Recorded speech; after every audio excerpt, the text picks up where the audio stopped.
दिव्य आत्मा को मेरा प्रणाम। पिछले 22 सालों से ऐसे ही जगह जगह भ्रमण करके योग, ध्यान, क्रिया योग शिविर आयोजित करता हूँ हर क्षेत्र के लोगों के लिए।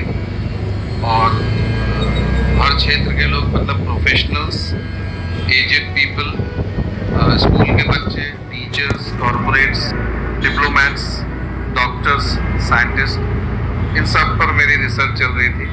अब एक रिसर्च का प्रारूप इन 22 साल में पूरा हुआ है। तो बस मन में एक छोटा सा ऐसा विचार या स्वप्न ले करके कि मैं एक ऐसी जगह का निर्माण करना चाहता था जो एक ऐसी जगह हो जहाँ पर लोग सुबह शाम मिलें और कुछ गतिविधि करें, यानी एक्टिविटी बेस्ड प्लेस। तो एक चीज़ मुझे यहाँ चेहरों में दिखाई दी। मैं सोल की कोई एज नहीं होती। सोल कई जन्मों से यात्रा करता है। कभी वो पहाड़ था, कभी पत्थर था, कभी जमीन था, कभी पत्ते था। और जिस जन्म में हमें जीवन मिलता है, यानी लाइफ जीवन मिलता है, हम अभी थोड़े और गहरे यात्रा करेंगे। उस जीवन में हमें जिनका भी साथ मिलता है, वो साथ कहीं ना कहीं हमारा पिछले किसी जन्म में जुड़ा हुआ था, कई सदियों तक। तो हमें वही मिलता है जो हमने पिछले कई जन्मों में संजोया है। हम बोलते हैं हमारे साथ ऐसा क्यों हुआ? नहीं, ऐसा नहीं है। अगर हम वैदिक ध्यान के जरिए अपने पूर्व जन्मों में जाएंगे तो हम देख पाएंगे कि हमने पिछले जन्मों में क्या किया है और हमें इस जन्म में ऐसा क्यों मिल रहा है, और हम इससे कैसे मुक्त हो जाएं एक बार में, कि दोबारा ऐसा रिपीट ना हो। और हम उस आनंद की अनुभूति में, हम उस ब्लिस की अनुभूति में, हम उस ब्लिसनेस की अनुभूति में डुबकी कैसे लगाएं जहां हम एकांत थे, हैं और रहे। अभी एकांत और अकेलेपन में अंतर है। हम भीड़ में भी, हम घर में भी कई बार अकेले हैं, निश्चित अकेले हैं। आप हजारों लोगों की भीड़ में क्रिकेट मैच देख रहे हैं, लेकिन आप अकेले ही हैं। उंगली बगल वाले की कट जाए या आपकी कटे, दर्द उसको ही महसूस होगा, आपको ही महसूस होगा।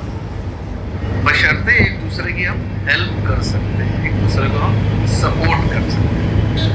तो कुछ चीज़ें यहाँ ऑब्जर्व करी तो मैंने उनसे अपना निवेदन रखा कि सर मैं एक अपना वैदिक ध्यान योग का और एक मंत्रोपचार चिकित्सा शिविर चलाना चाहता हूँ। हो सकता है हम लोग बहुत सारी गतिविधियों से जुड़े हों, बट बेसिकली एक साइंटिफिक आधार के साथ हमें नहीं शिक्षित किया गया है।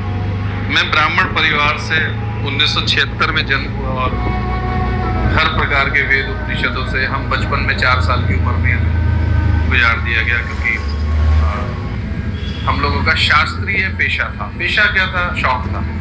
तो घर घर हवन कराना या यज्ञ कराना, मंदिर में पूजा पाठ कराना, बहुत सारी चीज़ें। तो उसके निचोड़ को जो मैंने 22 साल के पिछले वर्किंग एटमॉस्फेयर में फील किया, उसको मैं बांटना चाह रहा था। और अब मैं यहाँ एक डिग्री कॉलेज है, उसमें प्रोफेसर हूँ। इस साल मैं अपना वॉलंटरी रिटायरमेंट लेकर के यही वैदिक थेरेपी को पूरे वर्ल्ड में फैलाने की कोशिश कर रहा हूँ, टेलीविज़न के माध्यम से, सैटेलाइट के माध्यम से और सोशल मीडिया के माध्यम से। मुझे ये फील आया कि अगर ऐसा एक्टिविटी बेस्ड मॉडल हर प्रदेश में एक हो, और जहाँ पर ऐसी सुविधा भी हो कि कोई 12 साढ़े 12 हज़ार नहीं दे सकता है तो उसको निःशुल्क एंट्री मिले, बट उसका टैलेंट, उसका पोटेंशियल संस्था के हित में काम आए।